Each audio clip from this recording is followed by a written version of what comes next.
যারা সমালোচনা করছেন আমি তাদের দৃষ্টি আকর্ষণ করতে চাই,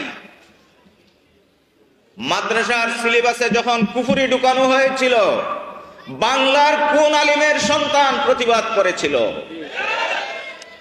সংসদে দাঁড়িয়ে ইসলাম বিরোধী যে কর্মকাণ্ড এবং কমিটি গঠিত হয়েছিল তার বিরুদ্ধে কে কথা বলেছিল?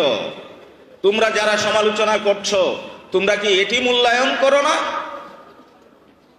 আমি সাবধান করে দিতে চাই, যারা ক্ষমতায় আছে এবং যারা ক্ষমতায় আসবে, এই দরবারকে প্রশ্নবিদ্ধ করার জন্য তির্যক দৃষ্টিতে ওই দরবারের কারো দিকে তাকানোর সাহস করো না।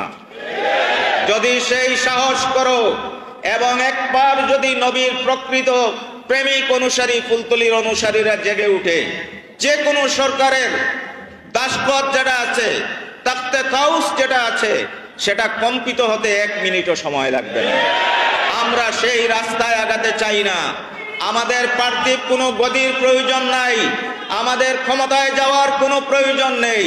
আমাদের সাহেব কিবলা ফুলতলি আমাদেরকে যা শিখিয়েছেন, দুনিয়ার সকল কিছুর ঊর্ধ্বে উঠে নবীর মহব্বতকে বুকে পুঁজি করে আমরা কাল কিয়ামতের ময়দানে আমাদের সাহেব কিবলার নেতৃত্বে জান্নাত হাসিল করতে চাই। আমাদের আর কোনো চাওয়া নেই।